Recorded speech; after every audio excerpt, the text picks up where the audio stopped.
Bünyamin müəllim, siz necə düşünürsünüz? Bu müharibə yeni ali dinin liderin seçilməsi ilə də bitirmi, yoxsa davam edirmi? Yox, onun bitmə ehtimalı yoxdur. Çünki bu, mən keçən dəfə də dediyim, dəfələrlə başqa kanallarda da, çıxışlarda demişim. Bu, Böyük Orta Doğu proyektinin bir tərkib hissəsidir. Bu, Böyük Orta Doğu proyektini Trump'ın dayandırmaq gücü yoxdur. Çünki 50 ildir, bəlkə də daha çoxdur. Bu proyekt həyata keçirilir, ora milyardlar pul xərclənib. Trump gəldi, dayandırdı, Biden gəldi, işə saldı. Bu, Amerikada belə deyil. Amerikada planlar 50 illik, 100 illik, bəlkə də daha uzun müddətə hazırlanır və o həyata keçməlidir. Bunun dayanması mümkün deyil. Amma burada başqa məsələlər var. İndi siz dediniz, misal üçün, Azərbaycandan o danışıqların daha doğrusu nəqliyyat dəhlizinin açılması. Bəli. Təbii ki, Azərbaycan doğru eləyir o nəqliyyat dəhlizinin açılmasında. Yəni, qonşunun evi yanırsa bizim orada təhlükəsizliyimiz çətindir. Bizim də evə sıçraya bilər. Bəli. Amma burada başqa problemlər var. Səni sevəcəyəm, sən sevməsən də prinsipi işə yaramır.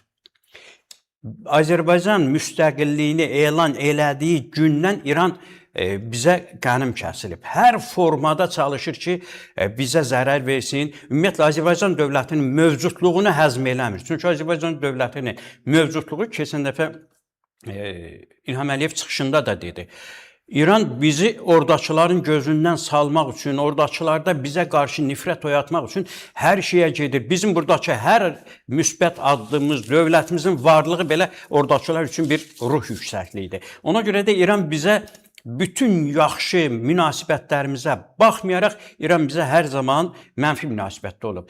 Biz də İranın bütün mənfi münasibətlərinə baxmayaraq, oradakı soydaşlarımızın xatirinə müəyyən müsbət addımlar atmışıq. Daha bir son dəqiqə məlumatı var. Amerika prezidenti Donald Trump'ın İrana zərbəsi Vladimir Putin Ukraynadakı hərb maşınına ciddi ziyan vurur.